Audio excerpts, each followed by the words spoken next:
right, we're going to start our virtual town hall here in 2 to 4 minutes. So I welcome you to log in to the site and stand by. Again, we're going to start in 2 to 4 minutes. Thank you.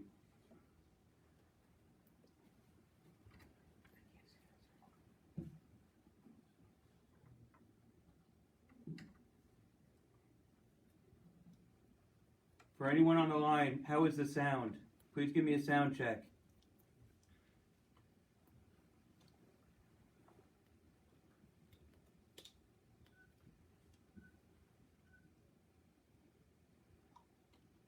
Someone on the line, please give me a sound check.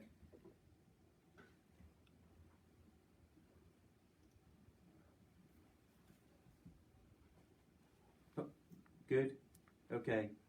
Thank you for the sound check. Again, if you just logged on, please stand by.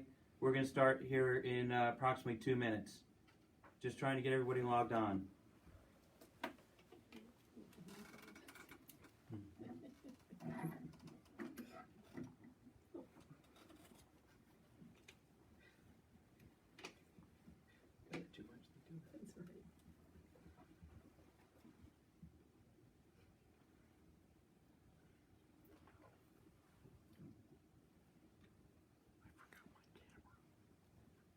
Public Affairs, we got people logged on? Yes, we have 135. 135? Start, sir. Okay, stand by 30 more seconds. Got about 100 and so people logged on. Just give people a minute to log on and we'll start here in 30 seconds.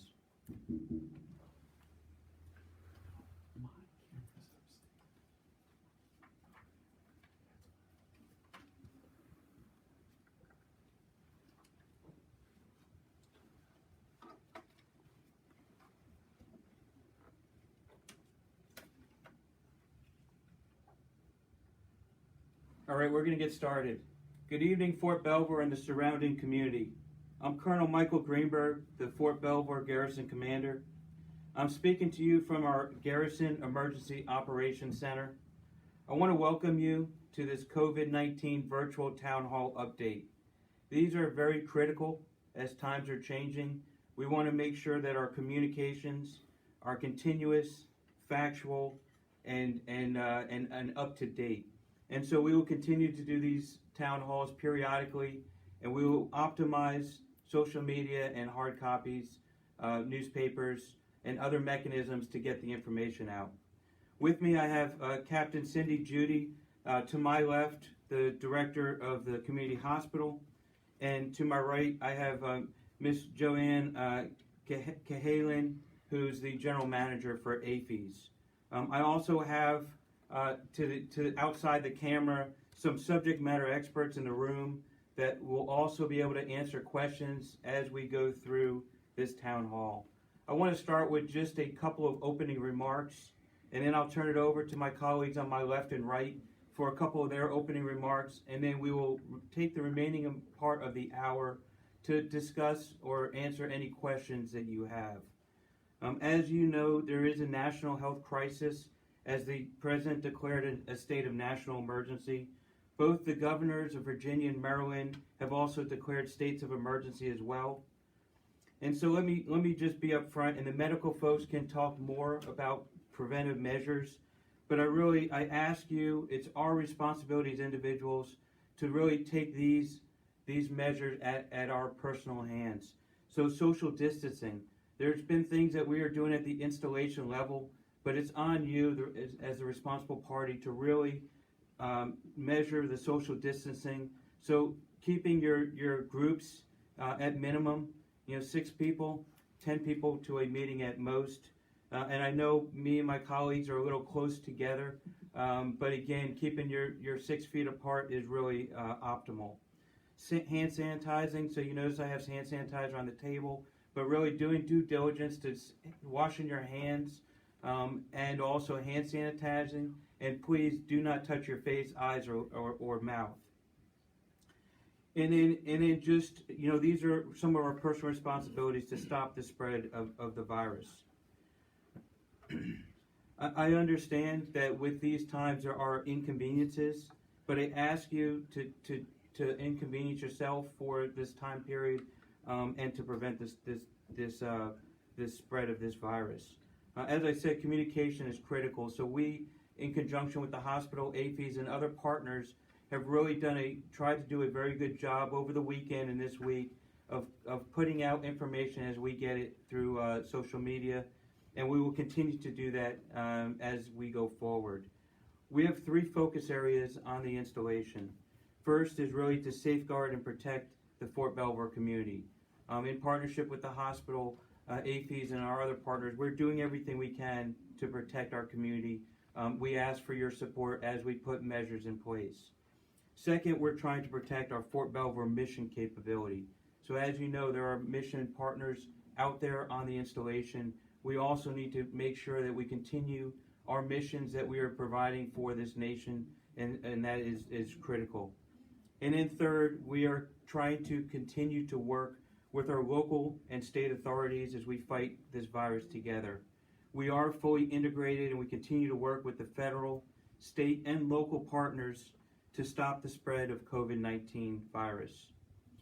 Of course, our efforts are creating some challenges within the community, but we are trying to do everything we can to mitigate those challenges.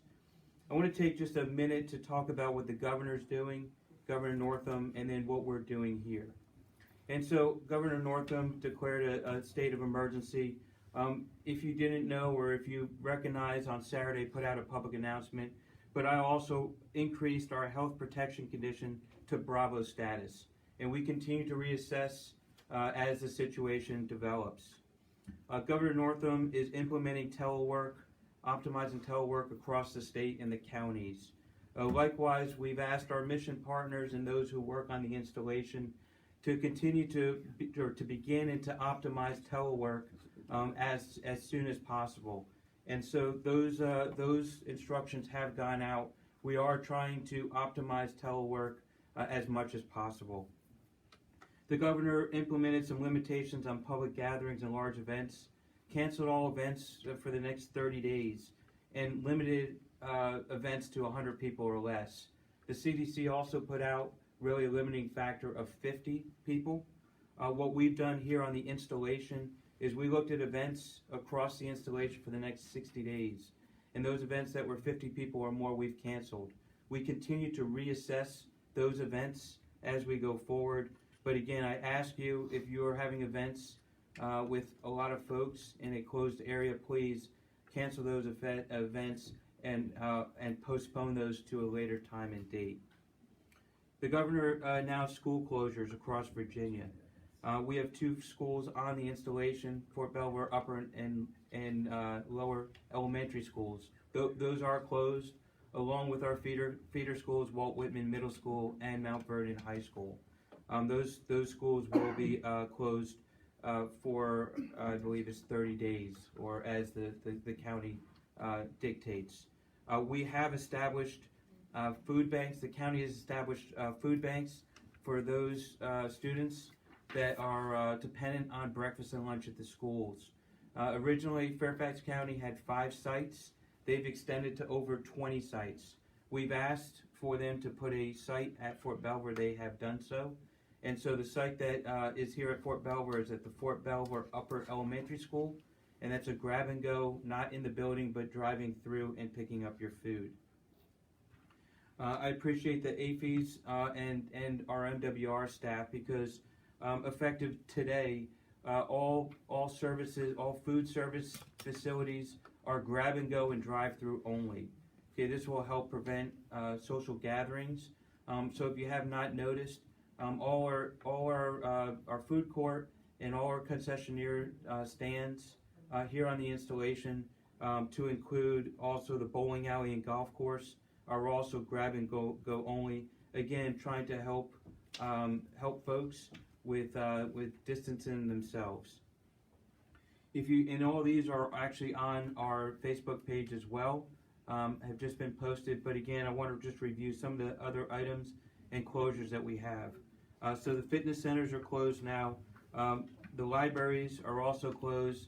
I know we had a lot of folks using the libraries yesterday. They are very hard to maintain cleaning, and so we are doing deep cleanings of all our facilities.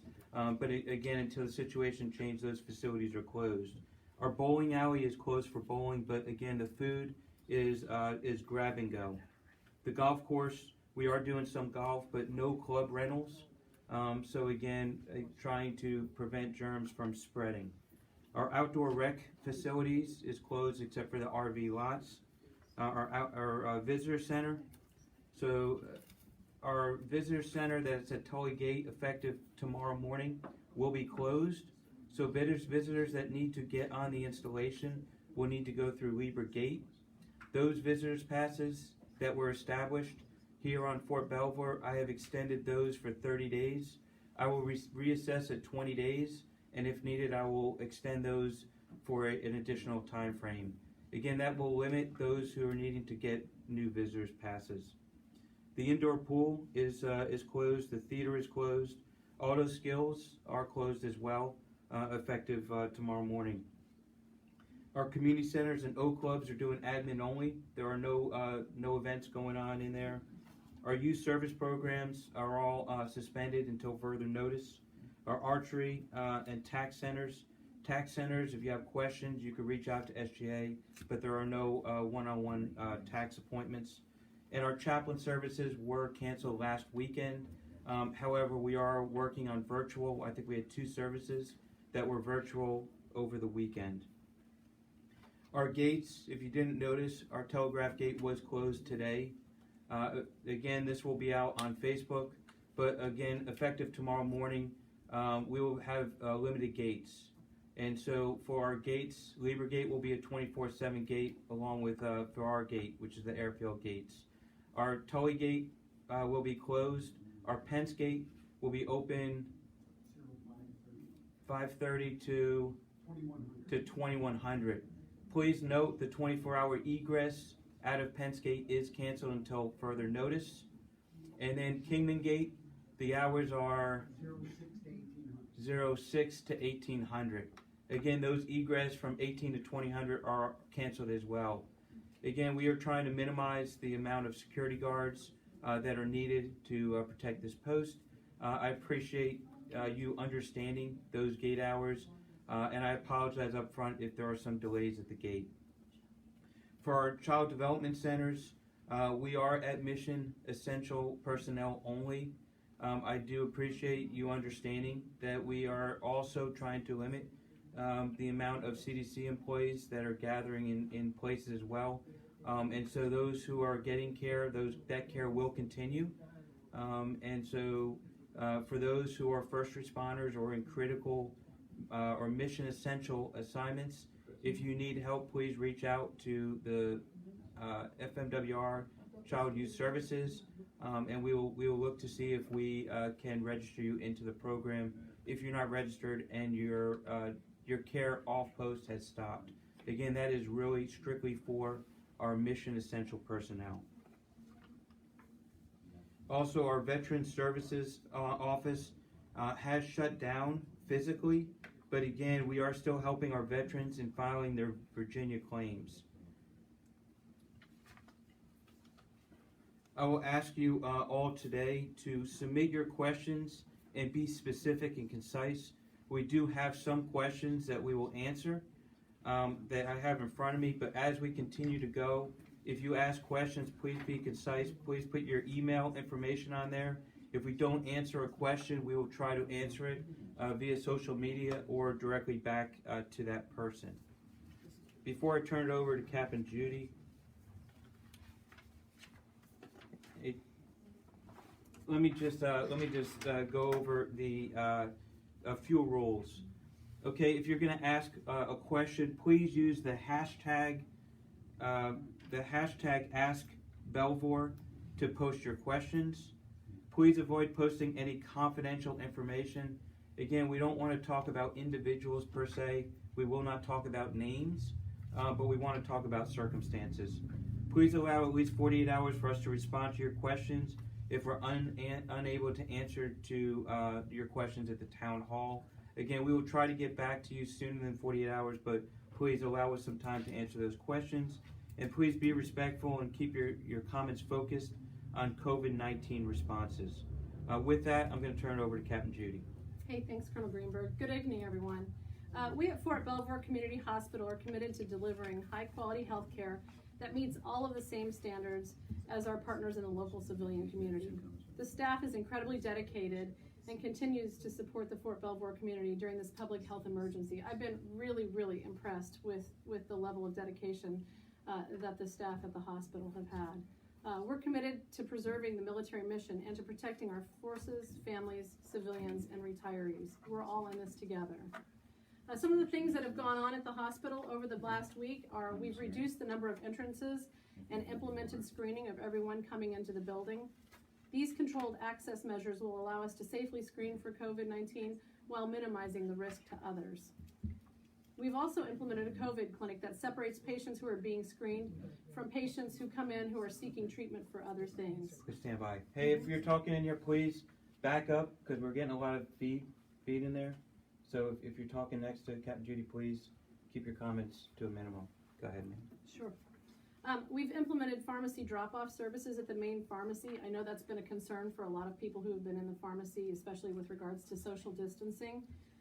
And so patients can now have that drop-off service, and rather than waiting in the waiting room, they can come back in 4 hours and pick that prescription up. If you can wait until tomorrow, you can use the drop boxes as well at both the main pharmacy and the PX pharmacy. Just fill out the envelope and allow 24 hours for processing. I want people to know that at the hospital, we have plenty of protective equipment to safely deliver care to all of our patients in all of our settings. We're looking for ways to deliver care while still meeting all of the CDC guidelines.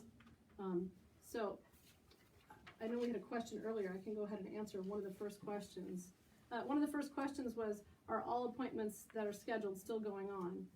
So we're monitoring and we're following all of the guidance that's being put out by the various medical boards and societies. But you will see that some types of appointments may be canceled. And I'll use the example of a group appointment, right? And so if we're trying to be mindful of the social distancing and protect everyone, in some cases we'll cancel those group appointments, but instead what we'll do is we'll figure out a way to see those patients in a different fashion, whether that's a virtual visit or an individual visit. So you will see some shift in maybe the way that care has been delivered in the past. But many patients over the last few days have elected to cancel their own appointments just to be cautious. And I encourage patients to work with our staff to make informed decisions regarding the timing of their care. I think I will leave it at that until we finish our introduction. Ms. Joanne. Thank you, Colonel Greenberg. So your safety and your health remain our top priority as we continue to focus to minimize the impact of the outbreak of COVID-19. We are highlighting the importance of preventative measures and practicing the guidelines provided by the CDC. We have gone to carry-out only, as Colonel Greenberg had previously stated, at all of our food facilities, and this is to help to ensure the best practices of social distancing. And we're continuously sanitizing all high traffic areas. This includes our counters, our pin pads, our fuel nozzles, door handles, cooler door handles, and ensuring any high traffic areas are continuously being sanitized. We have also implemented purchasing limits on all of our high demand items such as toilet paper, hand sanitizers, cleaning supplies, and this provides us the opportunity to service more customers. As we go forward, we are going to implement hour changes at our main store in our food court complex. So all will be opening at normal scheduled times, but we will be closing at 1800 effective tomorrow. This does not impact any of our expresses or any of our concessionaires or anything on our 12th Street. That'll all remain the same. But this allows us to maximize our personnel during the daytime and help our associates that are having some issues with childcare and public transportation now that times have changed. So we want to make sure that we're taking care of our associates as well as maximizing our service to our customers. So as we go forward, we're going to do everything in our power to ensure that we take care of our customers while also keeping our community safe. All right. Thank you.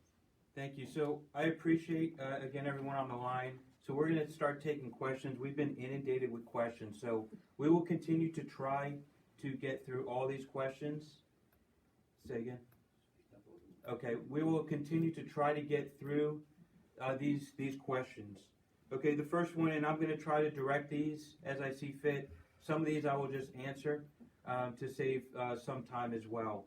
So the first one is what is AAFES doing for to ensure supplies, wipes, cleaning products, water are available to the community? And I'm going to let AAFES answer in a minute, but I will tell you, I appreciate everyone's patience and understanding. So I have already put on there a limitation for hand sanitizer, meats, cleaning supplies, wipes. And so if people are upset with only being able to get one, I apologize up front.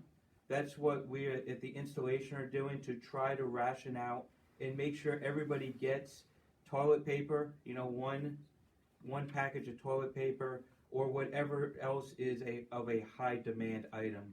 I'm going to turn over to Miss Joanne to talk about maybe what she's doing to continue to replenish the shelves. Thank you, sir. We have been working with our vendors to try to get emergency orders in as quick as possible. Unfortunately, there are certain vendors out there that are in short supply. As we know, they are supporting every retailer across the United States, but we are one of their priorities. So we work closely with our headquarters to ensure that those orders are being placed. And as Colonel Greenberg did state, as they come in, we are limiting it to one per customer to try and help and make sure that those supplies last as long as possible. But we'll just continue to work with the vendors best that we can, and we are on their priority list, so hopefully we'll continue to see those supplies come in as available. All right, thank you. Okay, Captain Judy, do you have one for the hospital? Yeah, so I got a question here that just says, has Fort Belvoir Community Hospital had anyone test positive for the virus? And I think that we all know the answer to that question because it made the news last week. And so we did have someone who tested positive for the virus.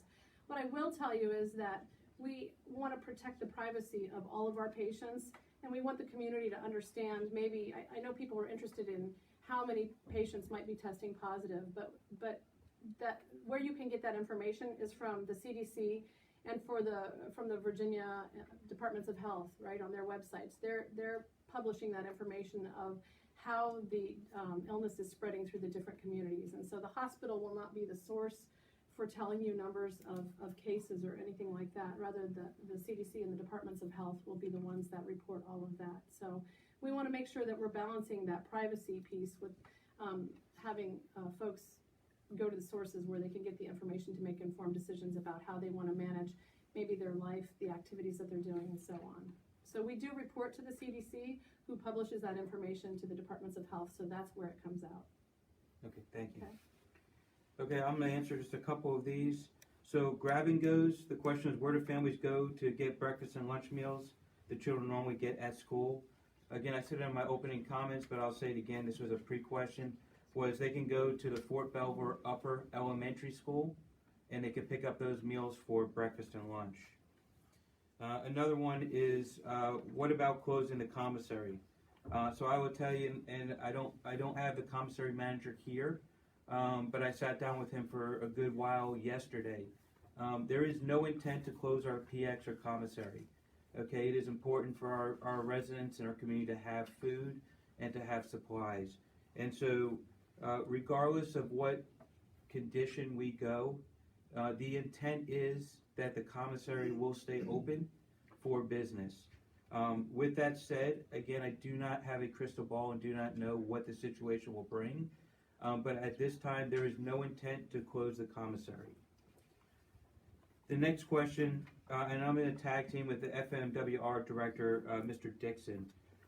But the first question on why are CDCs still open?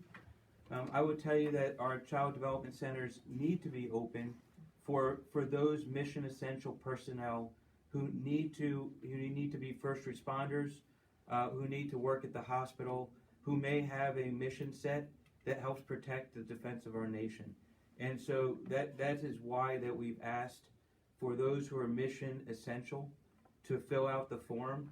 We have gone back and verified with chains of command that those people are mission essential, and those people will continue to get care in the future. The other question is, will we receive credits for childcare or discounts for days children don't go to the daycare? And so with that, I'm going to turn it over to Mr. Dixon to answer that question. So yes, you receive all credits for those days that you didn't show up for care. You will get credit, or we'll give you credit back on your credit card. Okay, great. Captain Judy, you have another one for the hospital? So I have a couple of them that are really the same question, and that is the PX pharmacy still open? So yes, the PX pharmacy is still open, and its hours are 09 to 1800 Monday through Friday, and 09 to 1700 on Saturday. The requirement for prescriptions for that one still stands. So the new policy that was put into place, where they're not filling new prescriptions, where you can come to the window and then wait for that prescription, is going on. It's the remote prescriptions that are doing. But if you use the drop-off box, you can drop your prescription off and then come back the following day to pick it up there at the pharmacy at the PX. The main pharmacy is the thing that we've changed, where you can do drop-off and pick up as well now. But the main pharmacy hours are 07 to 20:30 Monday through Friday, and 09 to 17 on Saturdays. And again, I know some people who will say, well, I need this prescription immediately, or I drove a long distance to come and get that. And so we will make sure that people have the opportunity to wait if they need to for that prescription. But for all others, we're encouraging folks right now, for social distancing purposes, to drop that prescription off and then come back in a few hours for that prescription. Thanks.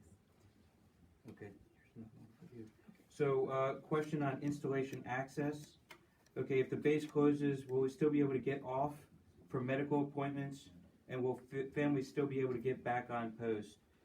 I will tell you, regardless of what condition we are in, you will have if you are a member, a resident in this community, you will have, and you work and you're a mission essential, or you're someone who supports a mission essential person, you will have access back on this installation.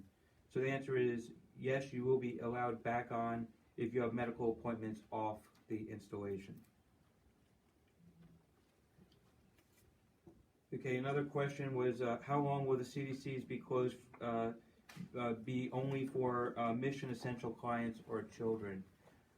I do not have a crystal ball, and so I can't answer that question. I will tell you it's going to be only for mission essential personnel. I would venture at least for 30 days.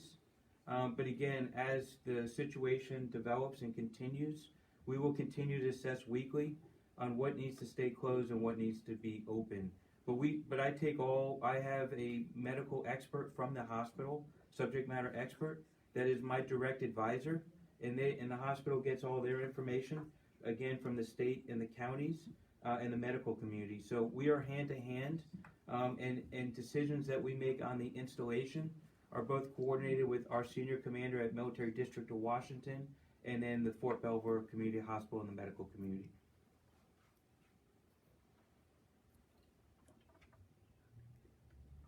You have one there? So I have one here. Does the hospital have test kits in hand to test patients? And if so, do they have their own set of guidelines, or do they follow the state guidelines for testing? So the hospital has all of the supplies it needs to really safely care for patients, and that includes the materials for testing. They follow the CDC guidelines for testing at this time, and if you follow those, they are changing, right? And so as they change, we will change as well. So you'll see an increase in testing, I think, in the future, but those are the guidelines that we're following. Thanks. Okay, this next one I'm going to direct to the Mr. Dixon. If you're there you are. Okay, so this one is on CDCs again. So if you did not realize it, we did consolidate down to 2 CDCs, Child Development Centers. And so the question is, why did we do that? And so I'll let Mr. Dixon answer that question. So that's a twofold question on why we did that. We had over 100 employees call out sick just today alone. We were 77 yesterday. And the second reason we did that is so that we can do a deep clean and sanitation of the other CDCs and hold them in a warm status should we ever come back up and running, to protect the safety and welfare of our employees and guests. Okay, the next question.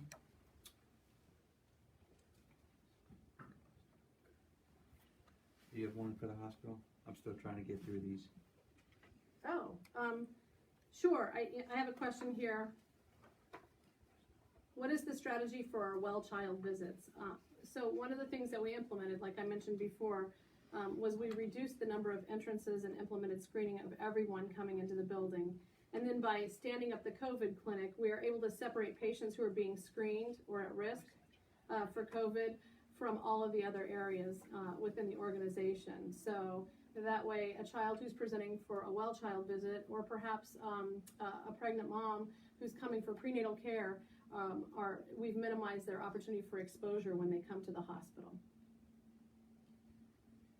Okay, another question I think I already addressed, and I'm not sure if it came in now or later, but are residents allowed to have visitors that already have a visitor access card?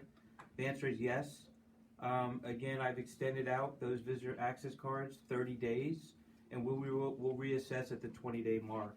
I will also say, although we are trying to limit visitors, if you have a visitor that is coming in, you can go through Lieber Gate. We are not bringing visitors out of their cars into a designated area. All paperwork and everything will be done from their car. And so again, that's a new process that will begin tomorrow.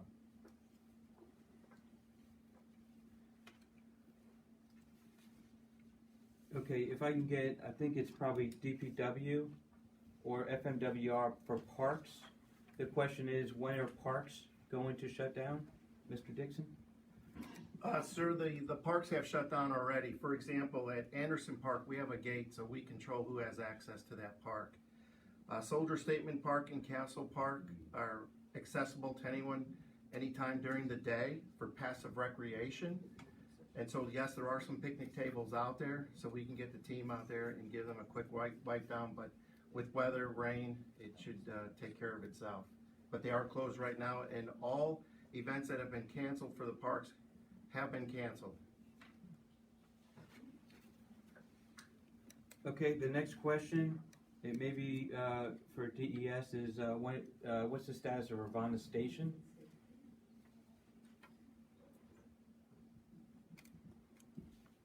Yes, sir. Ravana Station for access control still remains open and operational. Okay, the next question is for Mr. Rennick from DHR.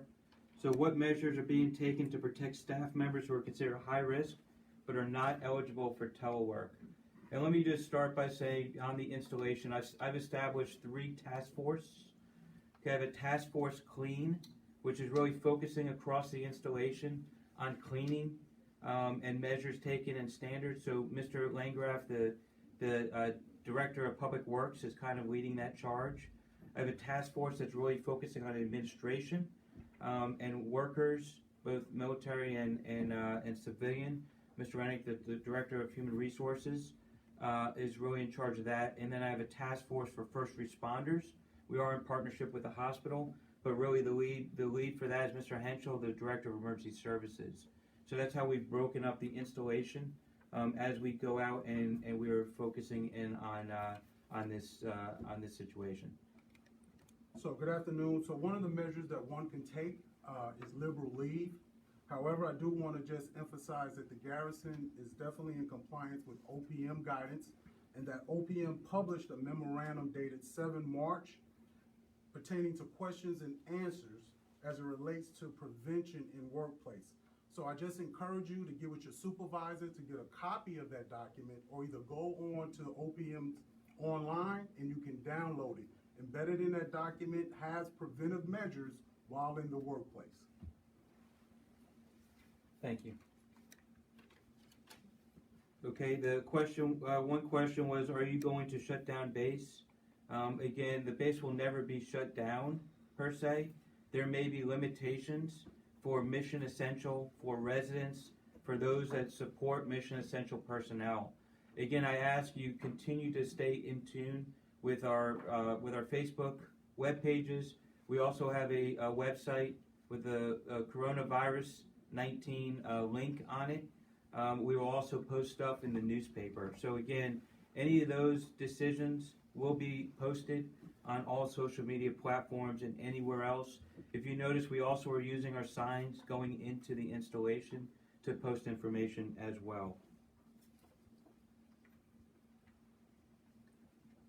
Okay, one question I don't have an answer to, but we owe you back is, will playgrounds be clean and sanitized, or what is the time frames that it will be sanitized? I do not have anyone from Housing Villages at Belvoir here to answer that specific question. I know there is a plan. Unfortunately, I cannot give you that plan. Okay, so Ms. Watkins, can you? Come on, Jennifer, come on up and thank you. Yes, sir. In general, we're asking that residents make their own parental decision at this point as to whether or not to use the playgrounds. We would suggest that they discontinue use of the playgrounds until further notice, and we'll post signs to that effect shortly. And then as to sanitizing, we're looking into that, but it's so continual. We have no way to shut down the playgrounds right now. There's no way to enclose them. So for now, we just ask parents to stay away from the playgrounds. Okay. So we will get back to you again on whether, I am not sure how we officially shut down playgrounds, but we will look at the playgrounds across the installation and make sure that we are doing things in proper protocol. With that, I just want to say a couple more things about the Villages at Belvoir, because I know there's a lot of folks that are on the line that are actually living in our residential quarters. So the Villages at Belvoir have posted business rules or how they are approaching maintenance in your houses. Please, I ask you to look at those and abide by those. They're doing everything in their powers to ensure that they are fixing emergency life, health, and safety work orders. And those that are urgent work orders, they're doing everything they can, if it is urgent, to fix those as well. The routine work orders on a case by case, but they are delaying those. They're optimizing. The Village of Belvoir are optimizing. If they could do things over the phone or virtually, they're optimizing those as well. They are calling our residents. Please, if you're a resident, be honest and self-report. If you are not feeling good, if you are in quarantine, or again you're sick, please let the maintenance folks know that. And unless it is a critical health, life, and safety, please let them delay until you're feeling better and the house is safe for them to go into. For self-help, they have shut down self-help, and so if you need something, call the Villages of Belvoir. Until they lose capability or capacities, they will drop off filters, light bulbs, and other things that are in the self-help. The question is click to go still an option at the commissary? The answer is yes at this time. Okay, again, if you're not familiar with that, that's the online ordering. And so until further notice, the commissary is still using that during the week. Any other? So I have a couple, sir. One of them is, why is the dental clinic still open and conducting exams? And so what I'll tell you is one of our primary missions is readiness of the force, and dental readiness is a key component of that. So at the dental clinic, they're doing screening that's similar to what we're doing at Fort Belvoir Community Hospital to ensure that there's no additional risk from patients who are entering the clinic. And then they're assessing that risk on a case-by-case basis with each appointment.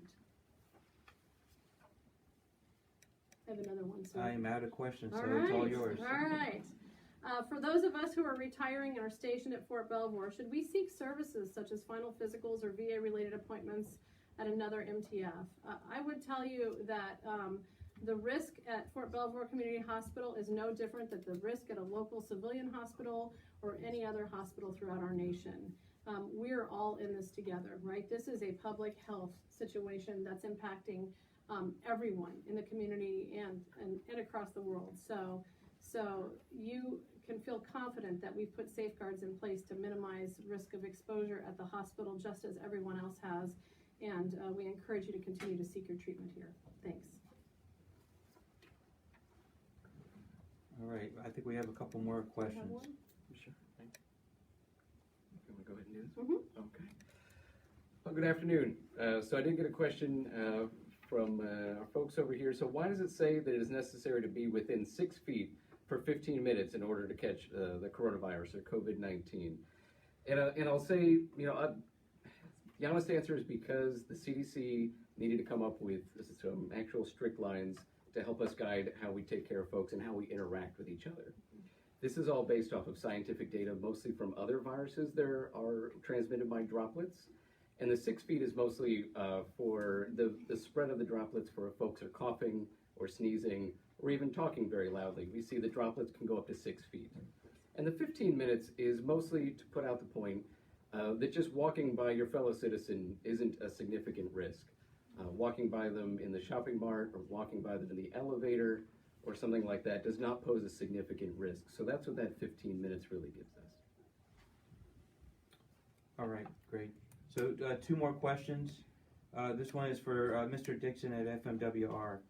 And so it has to do with the RV camp. And so it says, how are existing reservations for travel camp being handled since the outdoor rec is closed? And then the second question, are upcoming reservations canceled? And then the third question, and how can they be canceled since the office is closed? Okay, sir, so outdoor recreation is open for the purpose of taking care of the travel camp. What we're recommending is that we're not going to take any new reservations right now. So between March 17th and April 17th, we have 109 reservations, check-ins currently on the books. We are currently in the process of contacting each one of those people to make sure, one, they still want to have their reservation, and if they do, we can mark them off and say that they are coming so that we have people there, and then 2, if not, know that we have a pad available. So I hope that answers that question there. What was the third part of the question? You answered it. Okay, good. Okay, this next question, I'm going to attempt Mr. Rennick for this one. However, I think we may need to get back to you. So the question is, will service members who have just PCS'd in be able to receive their household goods when they are ready to be delivered?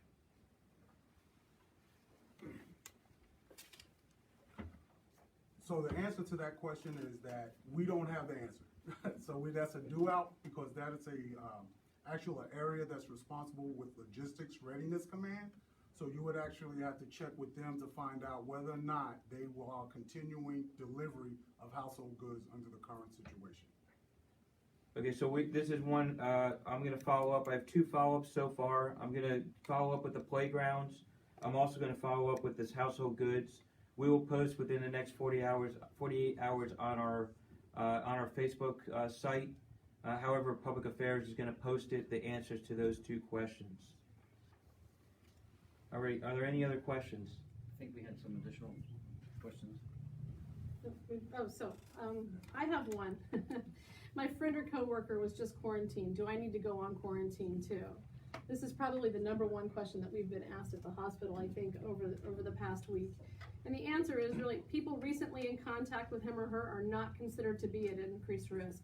Right now, the CDC advises that about an estimated 0.5% of casual contacts, even with a known COVID exposure, will develop illness.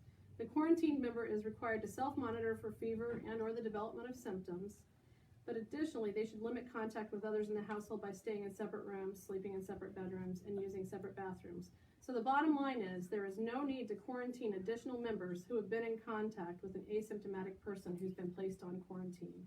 Some people are calling that secondary contact. There's no need to quarantine additional people at this time. I have another question here. Will the hospital go to mission essential only status eventually? I think that we need to recognize that mission essential for a public health outbreak is very different than a mission essential for a snowstorm or some other scenario. And so the hospital is tailoring the population, like the different types of services that they're offering, like standing up a COVID clinic, right? But the plan is that we keep the hospital open throughout this entire thing so that we can provide the maximum support to this community when they need it. We cannot anticipate that everyone can go to the network for all of that care, and so we will not be reducing our staff to like we would in a snowstorm, for example. Instead, we're gonna put safeguards in place to make sure that we're doing all that we can to protect our staff and our patients throughout this entire evolution. All right, any other questions that came in? For the hospital.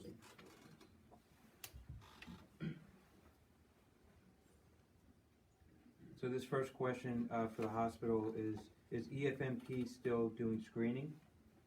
They are at this time, absolutely. Okay, and then you have one more there? So, people are asking, what is the COVID clinic there and what do they do?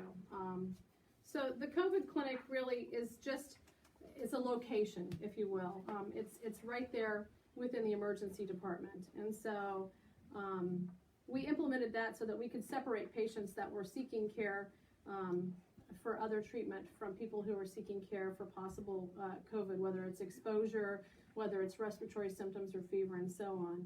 And so what happens is when somebody enters our facility and they're screened at the door and they may have answered yes to some of those questions, then we're escorting them back to this care location so that they can be screened further to find out what level of risk they are and if they can either proceed to their scheduled appointment or if they need to stop there and have further evaluation and treatment. It's co-located with the emergency department. And so what's good about the COVID clinic right now, in all honesty, is for those of you who have been into the ED, you may see the tent that's set up behind the hospital. We have not had to extend out to the tent right now. We've been able to manage the volume of patients that are coming in for screening within that clinic. And so that's enabled us to not have to go to the tent like they have in other sites. And so we anticipate, though, that if that volume exceeds the capacity that we can do within the confined walls of that particular clinic, then we will move some of those resources to that tent and do some screening outside. So that's what we're doing with the COVID clinic. It's really just to minimize risk of exposure to other patients and to staff within the hospital. Okay, great. So I got two more questions. One more, sir. You can take this one as well. That's for the Okay. rabies. Okay, so two questions that I think I will tackle. So first, ID cards. So the ID card center is still open. However, it's not business as usual. Okay, the ID card is really for appointments only. And so I ask if you don't need to renew, if you don't need to be there at this point, please don't make an appointment. However, if you do need ID card services, call or schedule online. So that's for ID cards. The next question is about telework. It says, what are you doing to ensure all of your base employees are able to telework? Many have agreements and still can't telework. I will tell you, as an HPCon Bravo status, that telework is initiated. Okay, so we start testing, we start getting the approvals ready. There are some teleworks going on, but really as we hit HPCon Charlie is really when a lot more emphasis will be on going to telework or optimizing telework. So OPM guidance is to start optimizing telework. So I have the span of really control of the Garrison employees. We have started to prepare and have approved many packets of those who can telework at this point. Those agencies that don't fall under the Garrison, and it spans across the Garrison to all our mission partner and tenant units, that is on the command of those employees to make that decision on when they fully optimize or fully use the telework processes. But I would tell you the guidance right now is to begin to make sure your processes are in place, your structure and your automation is in place, and to begin allowing folks to telework. I think Ms. Joanne has a question. Yes. Are you considering closing the base barber shops? So at this time, no, we are not going to be closing any of the barber shops. We are following all sanitation guidelines and even taking it a step further. So at this time, there are no plans to close our barber shops. It'll be business as usual. You have more questions? Yes, sir. Okay. So I have two questions over here. So the first one kind of piggybacks off a previous question, and that is it safe to be housed in the same building as an individual with a quarantine? And the short answer for that is yes. Now, there's obviously things, so if you're caring for someone who lives in the same small house, there are prescriptions for that about social distancing from them and how to care for them, and those are available on the CDC as far as what to clean, and how to actually directly take care of somebody who is ill or on quarantine. But simply living in the same barracks or the same apartment is safe, and that's comes back to the 6 feet within 15 minutes kind of principle there. And there's another one if you want me to please. piggyback onto that one. So the other question is the question that I get asked most of the time during the day. So if a patient has COVID symptoms, should they call or go to the emergency room? And I usually say the first decision that has to be made is if you feel like you're having a medical emergency, you do need to go to the emergency room. It is good to call ahead to let them know you're coming. That way they can prepare for your visit. If someone has COVID symptoms, which currently are fever, cough, and shortness of breath, our current way of handling everybody and making sure everybody gets the care that they need is to call the nurse advice line. And that number is up on the Fort Belvoir, I believe it's the community hospital website as well as the Garrison website. But it is also 1-800-874-2273, and you can hit option 1, and they'll help you best figure out if you should go to the emergency room, your primary care, or call COVID clinic, and they'll help you with that. Doctor, we have another question, I think, for you. This would be me. So how long can COVID-19 survive outside of the host? It depends on a lot of different factors, honestly. On paper and cardboard, we've seen that it can live up to about a day. And on surfaces such as plastic and steel, it can live for a little bit longer, up to about 48 to 72 hours. Now that is also changed by heat. So when sunlight should decrease the amount of time a virus can live outside the body. And also if it's damp, moist, that can increase the time a virus can live outside the body. So a complex answer, but that's what. There's another question for you, Doctor. Another one. Excellent. So can the virus be transferred through packages in the mail? That's a great follow-up. So since the virus can really only live on plastic or on cardboard and paper for about 24 hours, the risk for that is exceptionally minimal. Now that doesn't change any guidance about hand hygiene. If you're touching things that other people have touched before you touch your face or you touch your food, it is good to wash your hands with soap and water for 20 seconds or use hand sanitizer with at least 60% alcohol. So could it be potentially on the mail? It could. It's exceptionally low risk, and guidance on hand hygiene is the same. So this is for the Colonel, those three? For the Colonel.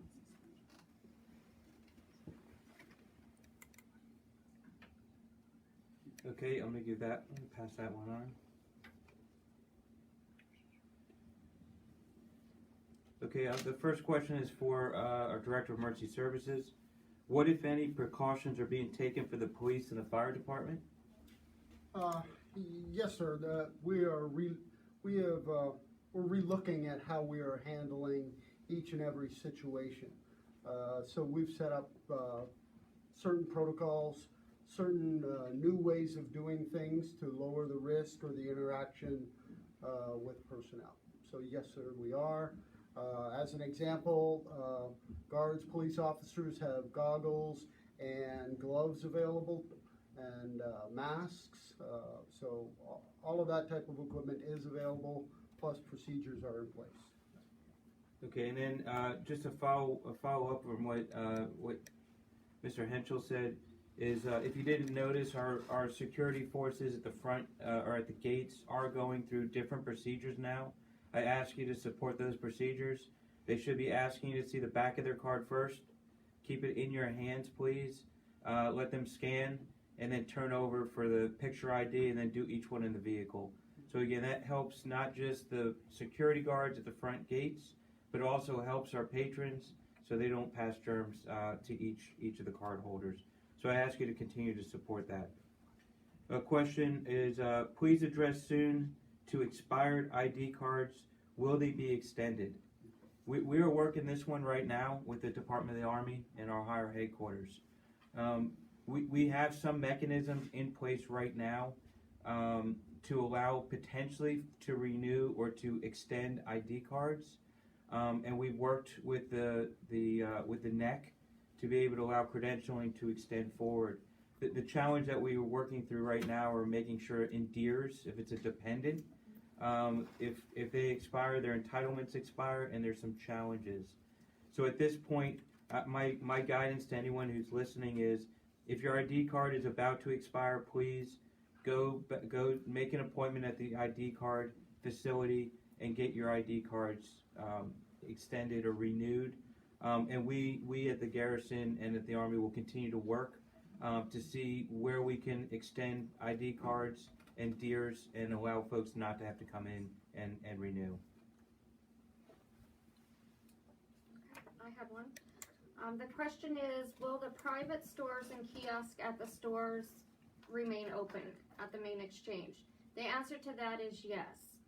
Now, however, with that being said, if there's reasons that prevent them from coming that day, then of course we're going to be lenient and support them, and they may be closed that day. But as for now, all operations will remain open. Okay. I have one more here. How are you managing patient waiting rooms in regard to social distancing in groups? And so I think we covered the biggest waiting room that's been the one that we've gotten a lot of feedback in, obviously, is the pharmacy waiting area. And so changing the way that we're accepting prescriptions and then filling them and allowing patients to come back to pick up those scripts has helped a lot with that. But with regards to appointments, we're looking at our appointment schedules as one way, and then we're moving a lot of patients into the room a lot sooner than we might have. And so patients may be waiting in the room as opposed to waiting in the waiting area prior to that provider being available to come in for that appointment time with the actual provider time part of that appointment. So we can see the social distancing going on throughout all of the hospitals from place to place. And so not only are we taking those safeguards, but we see that patients are doing the same thing while they're in the hospital. Okay, great. Any other questions? Sorry, we have one more. Okay, this is going to be the last question. you, sir. You can continue to send questions in, and then we will answer those on Facebook. The question is the base still operating at heightened security levels? The answer is yes, we are. And again, we will reassess as we go further along. Again, I ask you, with Trusted Traveler, that is still suspended. Okay, it's still going to be suspended. I ask you to, again, use the new methods to show each person's ID cards in the vehicles. And then also we are continuing to do commercial screening. With that, One more, sir. This kind of wraps everything up. Okay. About where we have our all our information. You might want to address that. okay. It's kind of a question. Where is it? The information. Okay, I'm going to save this for my closing remarks. There you go, sir. So with that, I'm going to turn it over. I'm going to let AFIS do just a couple closing remarks, and then I'll let the hospital. One of the things I wanted to quickly mention that I forgot to mention in the beginning is that the fuel pumps will be closing at the time that the facilities close. So at the North Post Exchange, when they close at 2200, the fuel pumps will also be closing to ensure we can keep them sanitized. So in the morning they will be wiped down again and open for business as normal. And the same with our snack avenues. Those will go to full service, so there will be an associate stationed there to help you with your needs. And if there's anything, please reach out to me. I'm available. All of our managers are available. We're here to serve you and make sure that we do the utmost to keep you safe at the same time. Thank you. Thank you. So we remain committed to delivering high quality care to this community. Like I said, we're in this together. If you have questions, whether it's about processes at the hospital, you can obviously, a lot of people give a lot of feedback on our social media sites, but you can contact the hospital or fill out an ICE comment to give us that feedback and ask those questions. If you have questions about your care, obviously Dr. Larson shared the nurse advice line. They've increased the footprint of staff there at the nurse advice line. That's a centralized advice line that's outside of the hospital so that they can handle the volume that's coming in with questions regarding COVID. So we are in this right alongside of you. We care deeply for this community, and we will continue to deliver excellence in service. Let us know how we can help. And wash your hands like it matters. Thank you. And then I'm going to close. I'm going to answer the question, and I'm going to just close this. So the question is, can we get a summary of all these changes, precautions, closures on the Fort Belvoir page? And the answer is absolutely. Okay, we are working diligently at the Public Affairs Office to really get you all the information. We continually communicate this. I would just ask you to please bookmark the Fort Belvoir webpage, located at home.army.mil/Belvoir. We've also created a coronavirus info box on the website. We've also created, and you're on it today, the Fort Belvoir Facebook page. We also have our Twitter pages as well.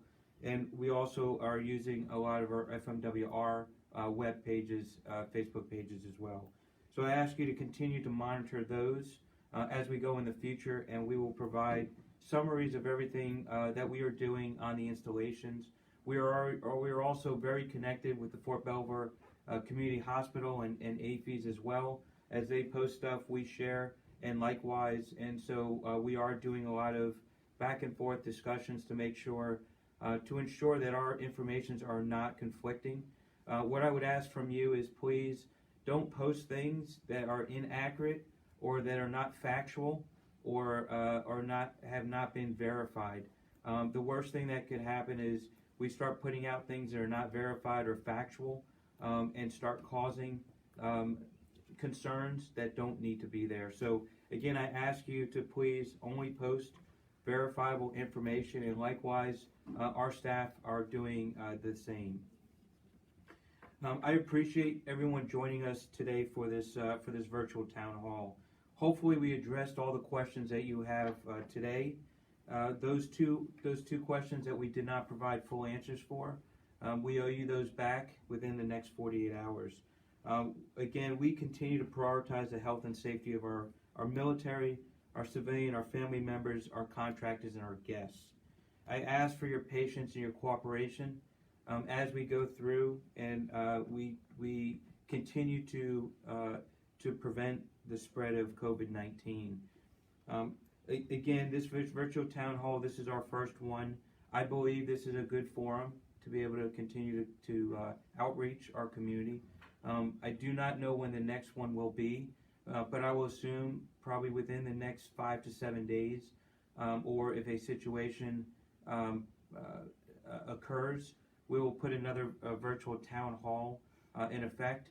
But please, if there are questions before then, please send that to the Public Affairs. Again, the hospital also has mechanisms to receive feedback. AAFES does as well, and again, all our mission partners across the installation. So again, please be safe.